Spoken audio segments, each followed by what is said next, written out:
Podcast Centro de Investigación en Ecosistemas de la Patagonia, CIEP. Los fiordos australes son formaciones muy singulares. Poseen afluencia de agua dulce proveniente de ríos y glaciares, como también aguas provenientes del océano. Estas se mezclan con los vientos y dan formación a un ecosistema único y rico en biota marina. Conversaremos con Carolina Medel, geofísica e investigadora de la línea de ecosistemas acuáticos de CIEP. ¿Qué son los fiordos y cómo se formaron? Los fiordos son canales que se formaron cuando los glaciares se derritieron en la última era glacial. Estas grandes masas de hielo, cuando se derritieron, retrocedieron llenando los espacios con agua. Y el sur de Chile es uno de los lugares del mundo con mayor cantidad de fiordos. Y son importantes porque los fiordos albergan ecosistemas ricos en diversidad y además son zonas de protección para muchas especies. ¿Y de dónde viene el agua que compone los fiordos y qué características tienen estas aguas? Los fiordos están compuestos por dos tipos de agua y que provienen de diferentes fuentes. Por una parte tenemos la entrada de agua salada desde el océano, y como esa agua salada es más pesada y queda en el fondo. Y por otro lado tenemos las montañas y los glaciares que nos entregan el agua dulce a través de los ríos. Y como es dulce, es menos densa y queda en superficie. Y así se genera una estructura vertical que tiene dos capas de agua, una salada en profundidad y una dulce en superficie.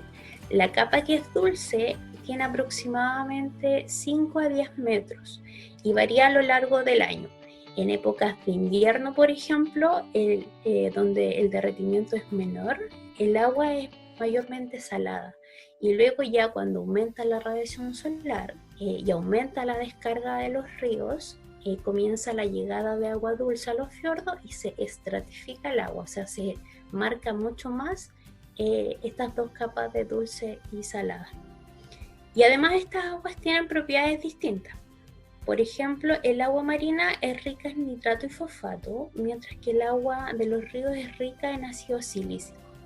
Y la combinación de estos nutrientes determina qué tipo de especies van a crecer en los fiordos. Y como comentaba recién, cuando se rompe la estratificación producto del viento, o sea, cuando se rompe la diferencia de capa dulce con agua salada, se mezclan estos nutrientes y dadas ciertas condiciones de luz y temperatura, se generan bloom de fitoplancton. Incluso en invierno se han observado estos bloom. Y si cambian los nutrientes, también van a cambiar las especies en el fitoplancton que proliferan. Luego el zooplancton se come el fitoplancton y termina impactando a los depredadores superiores. Por lo tanto, se altera toda la cadena trófica en base a los nutrientes. Y eso termina repercutiendo en los servicios ecosistémicos que ofrece.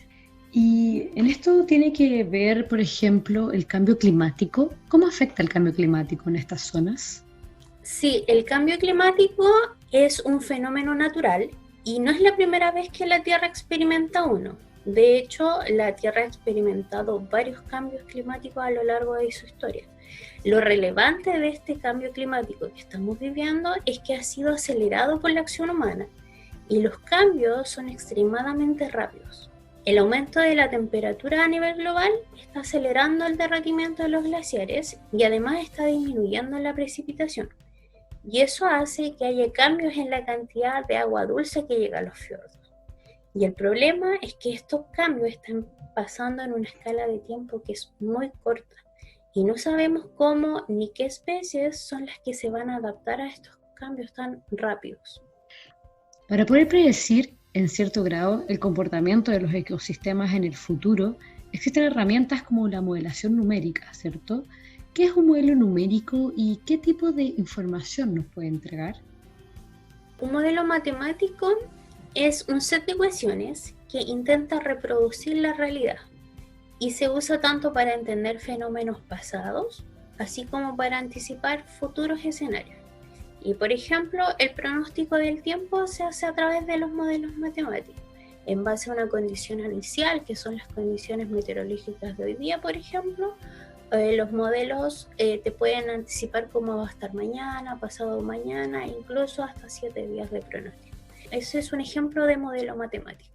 En nuestro caso, para poder predecir en cierto grado la respuesta de los ecosistemas a los cambios producto del calentamiento global que estamos experimentando, herramientas como la modelación son súper potentes porque nos permiten responder preguntas como ¿qué pasa con el ecosistema marino si estamos en un año con poca precipitación? ¿O qué pasa si aumenta la temperatura del agua en los inviernos? ¿O qué pasa con los organismos cuando hay una entrada extra de nutrientes al sistema, por ejemplo, producto de la salmonicultura? Y para poder predecir, nosotros primero debemos conocer y estudiar el ecosistema actual. Y de ahí la importancia que tiene la investigación en la región. Gracias, Carolina. Y tú actualmente trabajas con estos modelos numéricos, ¿cierto? Actualmente, en la línea de ecosistemas acuáticos, un colega y yo trabajamos en implementar modelos que nos permitan anticipar la respuesta de ciertas especies en los fiordos ante estos cambios de cambio climático. Tratamos de buscar respuestas a preguntas como ¿qué pasa si el aporte de agua dulce disminuye o aumenta? ¿Qué pasa con las especies de diatomeas? ¿Qué pasa con las respuestas de los dinoflagelados? Esas son ciertas preguntas que estamos tratando de responder a partir de la modelación numérica, y para eso nosotros necesitamos información in situ. Y por eso es súper importante las salidas a terrenos que hacen nuestros compañeros, donde recolectan muestras de agua y luego en laboratorio se mide la cantidad de nutrientes que tienen, también se mide qué tipo de especies hay, la estratificación en la columna de agua, las condiciones de temperatura, de salinidad, qué condiciones meteorológicas se dieron ese día o el día que hubo una proliferación, y a partir de esa información y con las ecuaciones matemáticas nosotros tratamos de entender, reproducir la realidad y además predecir en un cierto grado qué es lo que va a pasar con el ecosistema en la región de Aysén ante este cambio climático que estamos experimentando. Muchas gracias, Carolina. Bueno, creo que nos ha quedado muy claro un poco más a todos qué son los fiordos australes, cómo se componen y cómo la ciencia trata de prever o de saber y conocer un poco más qué ocurre en ellos y qué va a ocurrir consecuencia del acelerado cambio climático, como nos comentaba la geofísica e investigadora de CIEP, Carolina Medel.